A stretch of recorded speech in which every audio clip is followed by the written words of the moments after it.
Hello. Our story begins on the Mustafar landing platform. Padme and Anakin were talking. She was confessing what had been told to her by Obi Wan. He was beginning to get upset, and Padme was realizing that despite what Obi Wan told her, he was right. Anakin had changed. He had done something terrible and Padme didn't want to see it. But now, she couldn't avoid it. Anakin's anger started to rise. The last time she saw this was when he beat the Force out of Rush Clovis. The other time was when he returned from killing the Tusken Raiders. The madness in his eyes that day and his voice were telltale signs of what was to come, and it came. But what made her feel better in that moment was him saying that he was a Jedi. He knew he was better than that. Padme had hoped that he would get a grip after she showed noticeable concern, and they talked about it even more on numerous occasions. She backpedaled away from him as he started to grow in his fury, though the pinnacle of his anger came when Obi-Wan showed up at the top of the ramp of Padme's ship. Anakin turned to Padme and blamed her for bringing Obi-Wan here to kill him. This wasn't true, but he was delusional at this point. As Anakin's hand stretched forward, Kenobi felt everything move in slow motion. It was like he was inside the palace of Sundari watching Satine joke. He wouldn't make the same mistake twice, would he? Padme may have not been a lover, but she was a very close friend, and he wouldn't damn her to a death in vain. Before Anakin could ever reach out with the Force and actually begin choking her, Kenobi launched his arms forward and used the Force against Anakin. Skywalker's Force barrier was much too strong even for Kenobi at this point, but it was enough of a hit to jar him from his concentration. Kenobi walked down the ramp and looked at Padme. Not a word needed to be said between the two of them. She knew exactly what he would say without him having to say it. She very quickly got behind him as Kenobi put himself between Anakin and Padme. It was a dangerous position to be in, especially knowing how defensive or angry Skywalker could get over the smallest thing. But this was a new animal. This was no longer Anakin. He was consumed by Darth Vader, just as Yoda said. Obi-Wan tried to negotiate. While Anakin did attempt to choke Padme, she was alright, so perhaps there was a chance to make things come to an end reasonably, though there wasn't much that could be said. The duel would carry on throughout the entire facility, their lightsabers blasting away at each other. Inside the Naboo Star ship, Padme came in contact with Bail Organa, one of her closest friends. She informed him of the situation, to which she was surprised. He knew so much of what was going on. He informed her everything that he was aware of at this point, and they set coordinates for the potential linking location. They decided that Polis Massa would be the place to go. They'd be safest there. Once the call ended, Padme retreated from the cockpit of the ship. She was in immense pain. It was both physical and emotional. The disappointment and shock of what Anakin did felt so surreal, especially being that he learned he was just becoming a father. She didn't want to believe that he would do what he did, denying what she had seen him do before, only for it to become an even more deadly reality. Because R2 noticed the Naboo starship, he went over to investigate, finding 3PO and Padme. He would stay there with them. Padme lay down on her bed inside of the quarters and felt a rush of pain. The amount of stress she incurred from the last few hours were enough to kill her, let alone the fact that Anakin seemed genuinely mad. The thought of Obi-Wan dying or Anakin dying was still hard to process. She still loved Anakin, that wasn't the issue, but she couldn't be around him. Hopefully neither of them would die, but she knew that was wishful thinking. After what felt like hours, Obi-Wan would return and ask if she was alright. She was still conscious, but she felt terrible. Obi-Wan told her that he'd make sure everything would be alright. After making sure 3PO plotted a course for Polis Massa, he went back to her and started a light conversation. Nothing to stress her out, but to try and make her feel a little bit more at ease. He did apologize for sneaking aboard her ship, and she did learn that, as far as he knew, Anakin was going to die. It was hard to hear, but she had to accept it. Obi-Wan was extremely comforting, using the Force as a mechanism to help her find her ease. Kenobi had a calming essence to begin with, but he was able to use the Force to pull from all those essences around the galaxy who adored her. It wasn't a direct source, so it was very tiresome for him, but he pulled from her family and her closest friends, using it to embrace her in a comforting aura. The two of them talked lightly, giving joyful stories and sharing delightful moments from their lives. Obi-Wan did most of the talking, so he pulled from times with Satine, Qui-Gon, or any numerous Jedi inside the Order he grew with. It was very hard for Kenobi, but Padme was fading in and out of being fully present, so she didn't really connect the dots. Obi-Wan did it as he was telling these little stories. He realized that each of these people in these stories were dead, and he was more alone than ever before. When they finally arrived to Polis Massa, Padme was doing a little better, but the assistance of the medical droids really helped her get through the birthing process with ease. Obi-Wan was with her throughout the entire thing, as Yoda and Bail watched over her. After around 30 minutes, Padme woke up, and she was next to Obi Wan, who had been waiting for her. He expressed that her children were fine and taken care of. This brought her ease, but the sadness surrounding Anakin still lurked. What helped her most was the fact that she wasn't force-choked. It gave her the energy to be more prepared for dealing with the loss of her husband. She wanted to believe that there would have still been good within him, but he was gone. She needed to accept that. As Obi Wan was helping Padme, using the Force as a warm blanket of comfort, Lord Vader was born on Coruscant. He was informed by his new master that Padme was killed by him, being that she was dead, apparently. Vader would be consumed by evil. He would have to live with the knowledge that he was the reason she died. Maybe he didn't end up choking her and killing her himself, but it was because he wasn't strong enough that she died. Inversely, he did shift some blame onto Obi-Wan, though it was more of a distraction than an actual focus. The real culprit was his weakness. Palpatine didn't actually know if Padme was dead. To ensure that she was killed if she dare return, he made sure there was a funeral on Naboo. On top of that, making sure that if she did show up, she was killed. There'd be no reason for Vader to know about any of this, so he was locked away in bacta tanks and left as a secret operative inside of this new empire. Vader became acquainted with his new way of life and had a couple of learning sessions with his new master. Nothing too intense, more or less explaining what his new role would be in this new empire. Once that was finished, Vader would be sent to the bacta tanks to heal. It was all a part of Sidious's plan to make sure Anakin felt like he was still cared for, when the reality is, he proved his usefulness, which would last until he would be replaced. On Polis Massa, Padme was making a full recovery. A lot of this recovery came from Obi-Wan's usage of the Force. He spent a lot of time inside the archives after Satine's death.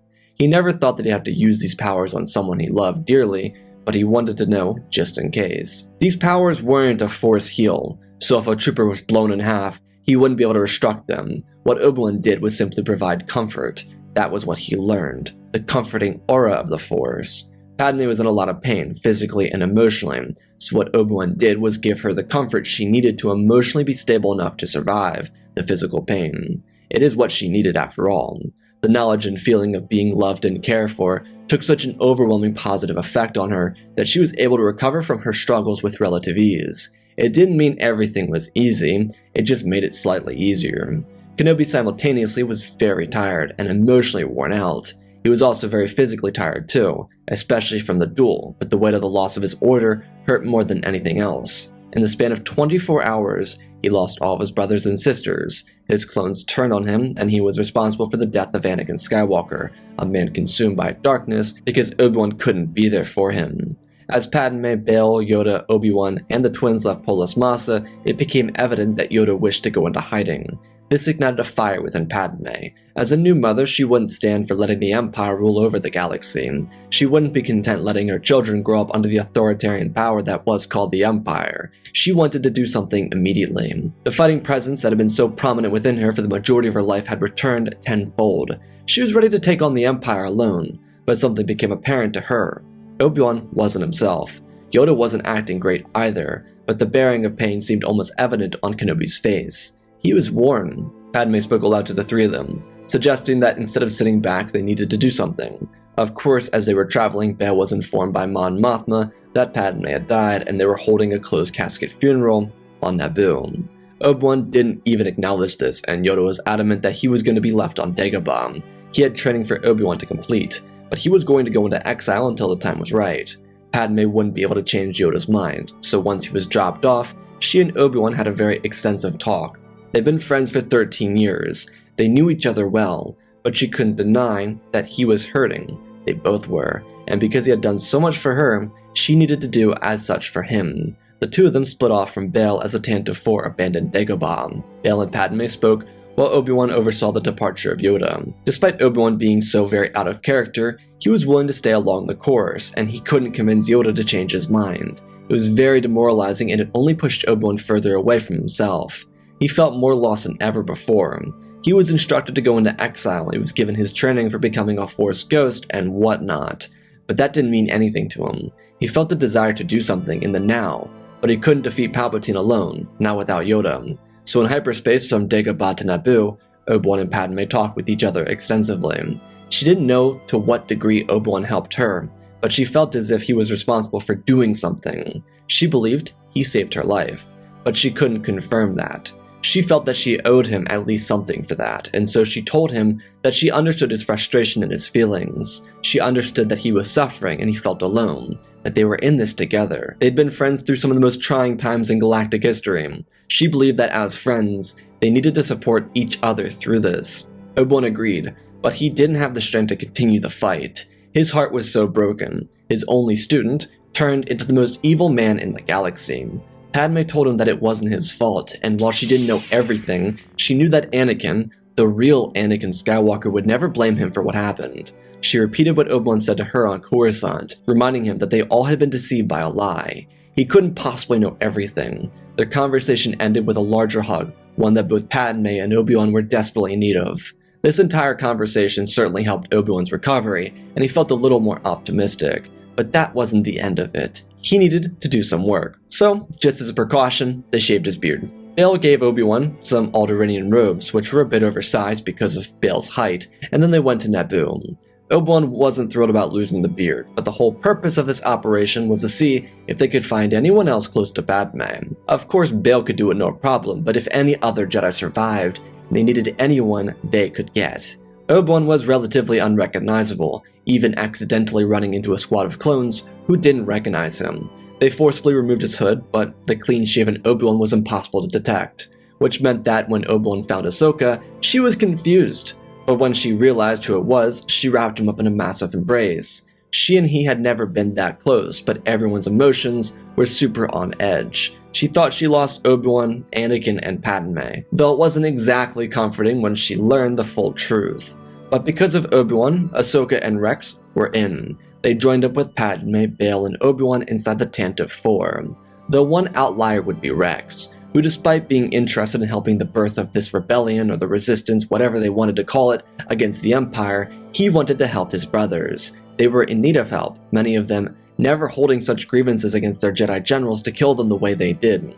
Hopefully, something could be done in the way of righting their wrongs, but no one knew that yet. So Rex at one point or another would depart. All the while, Padme, Bail, Obi-Wan, and Ahsoka would come up with some plans of attack against the Sith. They thought they had all the information, and the fact that Palpatine covered up Padme's supposed death, she had all the tools needed to take him down. However, both Bail and Obi-Wan were adamant that if she showed her face, she would be hunted down by the Sith Lord and killed. So instead of showing her face in public, Padme would need to use a transmitter code and speak to the Republic through a hologram. The transmitter code would run through the Senate chambers, and the signal would be transported from a Naboo starship planted on a landing dock on Coruscant, so the signal could not be traced back to wherever she was. Padme herself could not go to Naboo. There were suggestions, but she needed to be somewhere safe for not just herself, but the twins. Obi-Wan therefore suggested Tython. It was close to Coruscant, and to be able to tell if the Empire was coming for them or not. It was all agreed upon. As Bail and Padme began their planning, Obi-Wan and Ahsoka had their own little talk. This would be more pain to add to Obi-Wan's current stock. His losses were mounting up, and nothing would hurt him more than telling Ahsoka what became of her master.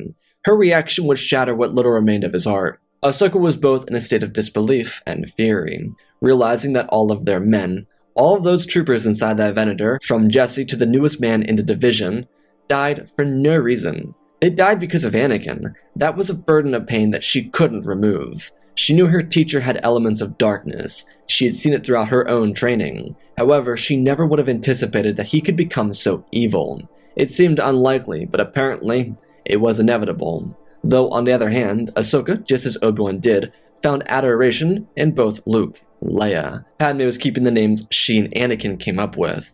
The two of them didn't want to know the gender of their child, being so close to birth, especially when they thought it'd be one kid instead of twins, so they came up with two names. Leia would be the name for the girl, and Luke for the boy.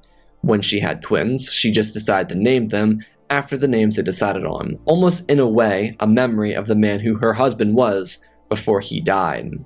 Obi-Wan and Ahsoka spoke about their potential strategies, and it was made clear that despite Obi-Wan holding on to the Jedi way, he didn't want to force it onto Ahsoka. He respected her decision, and he wanted her to make sure she felt like he was listening to everything she desired. So their mandate was to be supportive.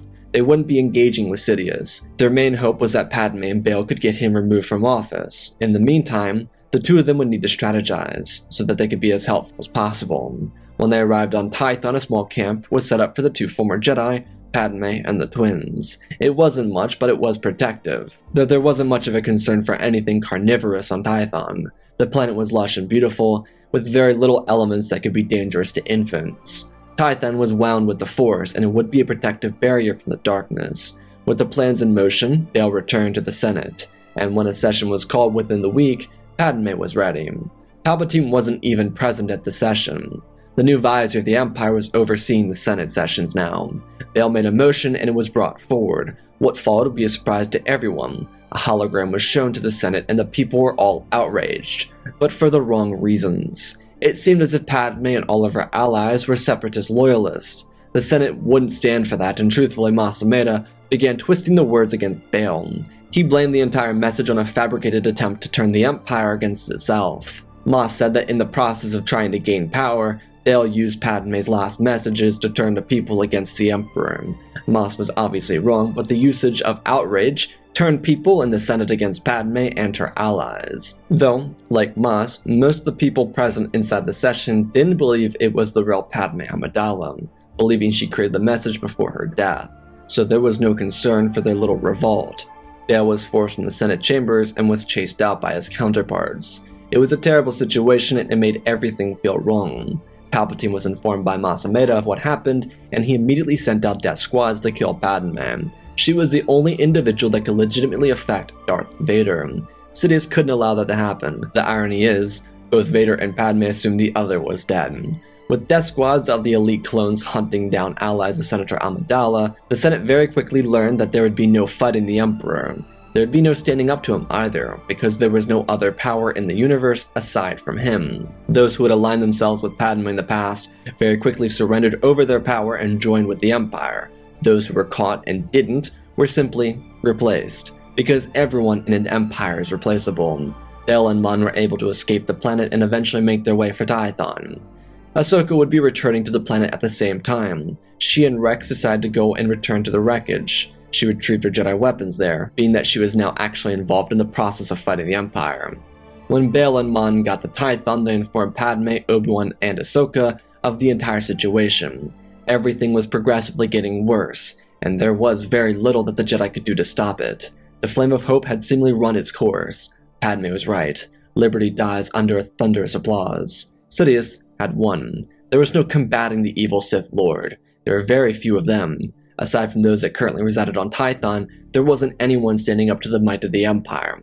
How could they? They couldn't side with the Separatists. The clones were all controlled by inhibitor chips, and the Jedi were all but extinct. Hell, even the Grand Master of the Jedi Order had gone into hiding. What remained was a ragtag group of survivors. None of them could be classified by what they were before or during the war. Whether it be Jedi, clone, or senator, every single one of them survived their own little purge. The burden of blame sat on Padme and Obi-Wan's shoulders the most. They were the closest to Anakin, and being that he was so instrumental in tearing down the fabric of the Republic, they felt accountable for what had happened. It wasn't their fault, obviously, and Anakin hadn't alleviated them of such burdens. As they tried to rally together, it was suggested by Ahsoka that she and Rex could try and sneak into Imperial facilities. Perhaps they could lure Sidious out and kill him. But the reality is, as mentioned by Obi-Wan, if they killed Sidious, he'd become a martyr. The system would rally around him, harder than ever before, because they wouldn't be able to gauge how corrupt he truly could become. All they had to base their concerns off of were the fact that Palpatine won them the war, and the Empire was stronger than the Republic could have ever dreamed to be. It was the end of an era. Ahsoka noticed how hopeless the situation had become. The typically radiant Padme had lost her fire, and Obi-Wan had clearly been demoralized by the mounting of personal losses incurred in his personal life. The burden of weight sat on both their shoulders, perhaps more than anyone else in the galaxy, and Ahsoka believed that if she could kill Sidious, or perhaps even do something else, she would be able to help them. So, she and Rex started to devise a plan of infiltration. However, they needed more allies for such an operation. The idea behind this move was for them to try and get dirt on Palpatine, or try and turn the Senate against him. Literally, they had to try and do something. Ahsoka and Rex started planning. This was all done through hologram, being that Rex had once again departed after dropping her back off on Tython. Obi-Wan and Padme, on the other hand, had to have some alone time with each other. They were the closest to Anakin, closer than anyone else in the galaxy, so for them, they needed to be there for each other. because only they understood Anakin the way they did, and only they could be the uplifting force to help each other through this. They spoke out about their grievances and they talked about their fears. The Empire seemed unconquerable. It felt as if there wasn't a fault in the system, but they had to try and find it. If they allowed Palpatine to gain any more power, he could offset the status quo for entire generations. He could wipe out Force users across the galaxy. He could make slavery a legal process. He could be everything the galaxy didn't need. Padme and Obi Wan believed that if they killed Sidious, it would disrupt everything in all the wrong ways. A bigger fear than taking on the Empire was if the Empire began to struggle, would the former Separatists revolt against them and another war begin? The answer felt like it should have been a yes, but if Palpatine was pulling the strings the entire time, then there was no foreseeable way that the former CIS would turn against him. Ahsoka wasn't listening into the conversation. She was a little further away, but the change in tone within both Padme and Obi-Wan's voice caught her attention from where she was. She heard the last part regarding pulling of strings for former Separatist worlds. Ahsoka then came up with an idea, one that she would reveal to Rex. It'd be as simple as find the remaining droid armies. If they could discover the location of all the shut down droids, perhaps they could get a recording of Anakin or Sidious speaking out to the facilities and forcing the droids to shut down. It was their direct action that turned every droid off, after all. And while it was obvious that Palpatine would want that done anyways, the nature of him being behind it as the former Separatist leader could potentially unite people against him. Rex believed it was a good idea. Luckily, they were early enough into this new Imperial Era, where there were still loose Separatist fleets floating around, dead in space. The larger issue was the fact that once they got into the vessels, they'd have to turn them on, and in doing so, it could perhaps turn all the droids on. So Ahsoka left, informing Bail and Mon what she was planning to do. Padme and Obi-Wan would later find out. Ahsoka, Rex, and a handful of deserters moved to several locations across the galaxy, accessing ports inside of former Separatist battleships and foundries. What was most disappointing was the fact that they couldn't get the access codes, let alone the holo recording, which there was never one of. They believed if they could find Sidious or Vader telling the droids to shut down, then they would have it. But unlike the clones, Vader or Sidious never had to tell anyone. The command came from the center console and went into encrypted circuitry for the CIS military, shutting down every vessel and droid. So this led Rex and the clone deserters to find another plan of attack. If they could sneak aboard a Republic cruiser, they might be able to gather a recorded transmission from the Emperor about Order 66. That was perhaps the only thing that could expose Sidious. His lies were spreading, and if they could show concrete proof that he was able to execute any order, then that might be able to do something for them. So because Tipoca City hadn't been destroyed, they snuck aboard a light cruiser. There was an issue though. A cloaked figure was walking around said vessel, one that Ahsoka believed to be Sidious. She and the clones avoided the figure as they went into hiding within the vessel. They continued planning, Rex and the other men stealing some armor inside the barracks to fit in. They'd be able to use all their knowledge to get the information inside the informational center instead of Tipoca City.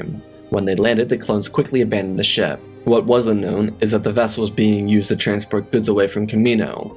The entire facility started emptying out. The current transport was going to be heading to Mount Tantus on Wayland. Regardless, Ahsoka was making sure the ship wouldn't be going anywhere. She was sneaking through the halls and then accidentally walked into the hangar bay. As she did, she came across the cloaked figure. Her lightsabers ignited, and so did the cloaked figures. She looked at him, and she knew it had to be Sidious, leaping across the room to engage with him. And in a moment of strength, she pulled away from the Sith Lord, and then slamming her blades into the cloaked man.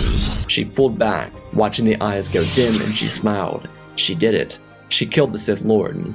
As she looked down, she realized that there was nothing inside the robes. Behind her, she heard her name. She turned to see a hologram of Darth Sidious. He raised his hand and she lifted off the ground. The Dark Lord told her that her skills were useful.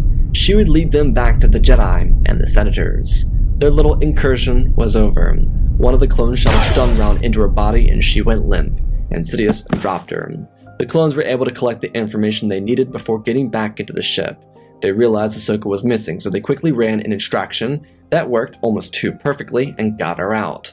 Ahsoka was stunned badly, and on top of that, she'd been drugged by one of the Kaminoan scientists, so there was absolutely no way for her to disclose to the clones that something was awry. They got her back to their transport, and they abandoned as soon as they could. It was a very difficult mission, but they returned to Tython unscathed. Cities across the galaxy was able to see that they'd returned to their home base, and they couldn't help but notice how ironic it was. The Jedi would die in one of the most important places in their history. On Coruscant, as a fleet was sent to Tython, Vader exited his bacta tank. He wasn't assigned to do anything, so he was just going to go find his new master. He was hopeful to find out what was going on in this rebuilding process, as well as learn this whole Sith thing. Not for nothing, Vader had been ripping himself to shreds mentally. He couldn't really get over the entire loss he suffered on Mustafar. He truthfully wanted to take it all back. The days before he lost, he felt like he wasn't fully understanding everything, and now after all of his actions, he realized that perhaps killing all the Jedi to help someone's life wasn't really the right decision. Go figure. He would do anything to save Padme, but it seemed like she was gone due to him. Of course there was Obi Wan, the man who stood between them. Kenobi took a fair share of that blame too, but Anakin knew in this moment that if he hadn't gone down the path he went down, then she wouldn't have come to Mustafar and been lost. Anyways, he walked out of the chambers and searched for his instructor. The royal guards didn't want him going anywhere, but instead of bending to their instruction, he threw them into the walls. Vader continued, finding a protocol droid and demanding answers. The droid, being a droid, informed him that Sidious was inside the Senate session. The topic of debate were the allies of Padme Amidala and the fabrication of her communication. Vader didn't know what this meant and demanded to see the message. The droid said that it was an encrypted file within the Senate building, only accessible from the Chancellor's console. Vader dragged an astromech to the Senate building and snuck into Palpatine's office. The droid pulled up the hologram, and in that instant, Vader knew that Padme had never died. Sidious lied to him. All the torment he suffered since his loss to Obi Wan was a fabrication, one created by his master, one who deceived him to go down the dark path. Vader, while not familiar with his suit or how to use it, became obsessed with getting his revenge, using the Force to crush the pillar holding Palpatine's pod on it. The structure began to quickly topple over, and Sidious was quick to get off of it, using the Force to brace his fall. Masameda, on the other hand, slammed into another pod, killing him and every member inside of it. As Palpatine tried to figure out what was happening, he turned back to see Darth Vader. All the live cameras, the ones broadcasting this out to every senator, or at least those with codes, were able to see what happened next.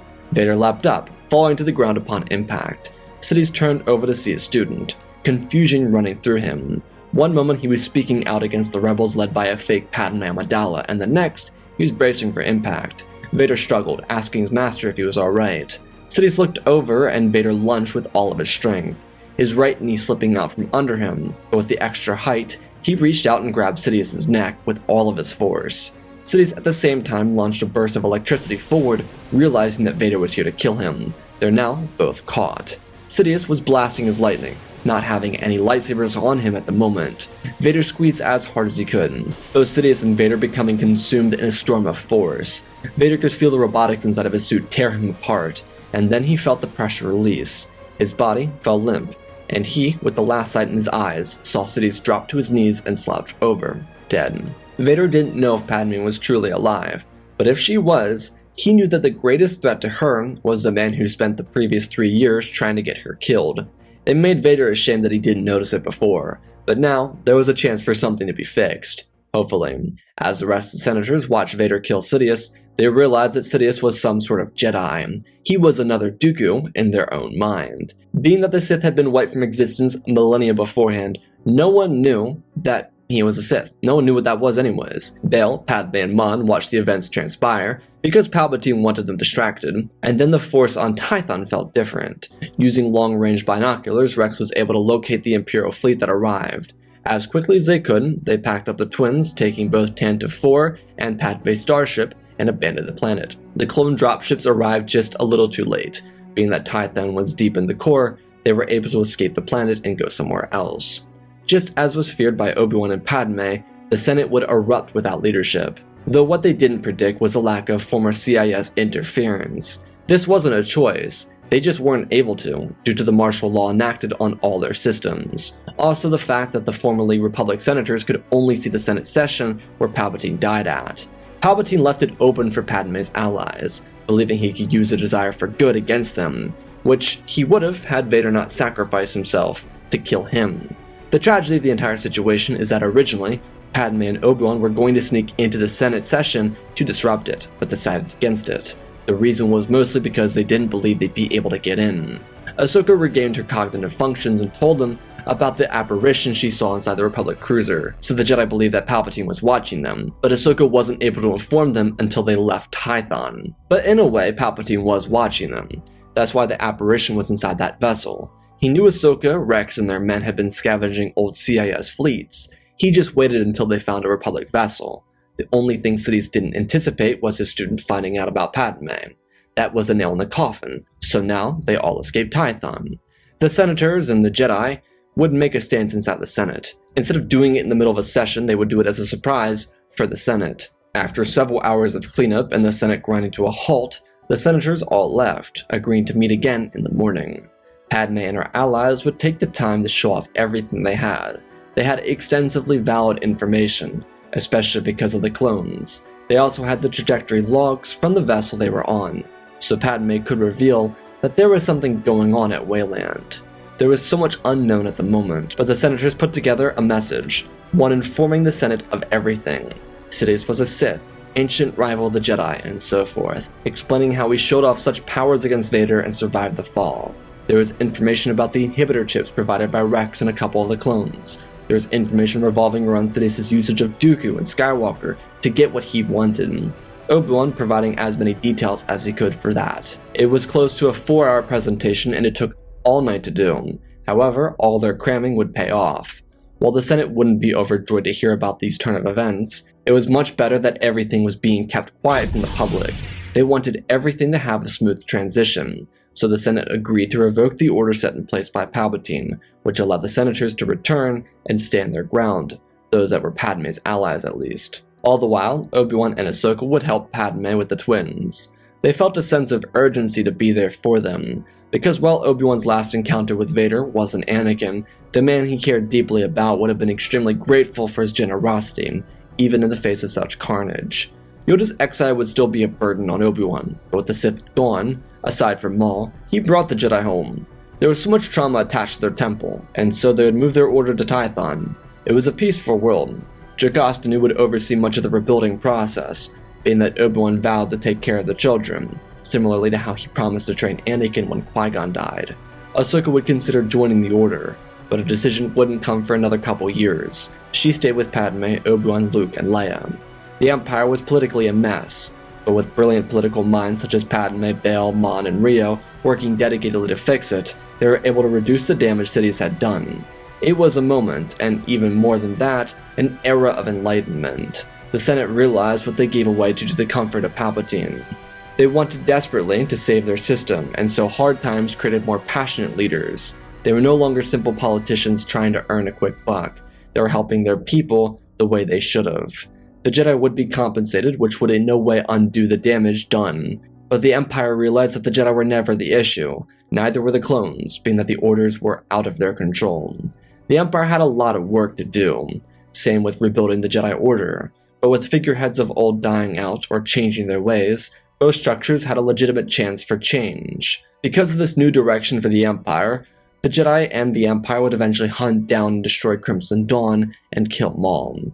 The twins would have a loving family to grow up with. While they may have never had a biological father, Obi-Wan was as good of a role model as anyone could be. Basically, he was their father. He'd find his own peace and his own happiness through the twins. And as for his best friend, Padme, she would find her own sense of enlightenment. The twins would bring her joy unlike anyone ever could, and she would become the leading voice for legitimate change in a newly satisfied galaxy. And that, my friends, is our story. Again, special thanks to Galva Gaming, Tristan, Mandalore, Sir William 1767, Darth Revan, Grandaddy Bane, Sky Guy, Laliand, Penguin, Cullen Rooney, Shark Midori, RJ38, Nick, Michael Erlanger, The Last Jedi, Apollo, Weewood 670, Annika Stank Runner, CT7567, Oz of Oz, Dark Nox, The Eternal Padawan, Joshua Tem, Jenny Gwyn, Saint Skeleton, Jedi Sloth, Mr. Geek Gamer, Lord Calig, Youngling Slayer 66, Madman Studios, Anakin 003, Lord Draken, 460 Star Wars, Erebus, Rex the Wolf, The Many Three First Names, Dark 46, Baron Joshua, and Lord Deadwing for supporting the channel. Smash that like button. More otherwise, go check out the Patreon. Season 3 of the Sith Clone Wars is being worked on at the moment. The outline is finished. I'm going to start working on the story. Otherwise, let's talk about this story. First things first, the Force heal used by Obi-Wan isn't like a technical Force heal. In the book Shadow of the Sith, Luke uses that kind of power to calm somebody, to really help them just kind of get through something painful, and I thought that'd be really cool for Obi Wan to use. It's not like a direct force heal, which is something you'd find in like the older Jedi texts, but it's a comforting mechanism that would help Padme in that situation. For the broad of the story, I wanted to focus on the dynamic between Obi Wan and Padme. They obviously don't end this off as a couple, but I wanted to focus on their dynamic as friends, because that's something that doesn't really get a lot of attention, not in Clone Wars or the movies, so I wanted to focus on their friendship as they have to deal with this traumatic loss. I think Padme would be like the only one person to stop Palpatine as the Empire was growing, and I think her influence was pushed forward faster because of Vader's sacrifice. So his sacrifice has more of an effect on her actual political career for the Empire, essentially, which benefits her and the twins, obviously. So I hope you all enjoyed. I love you all, spread the love, and always remember, my friends, may the Force be with you.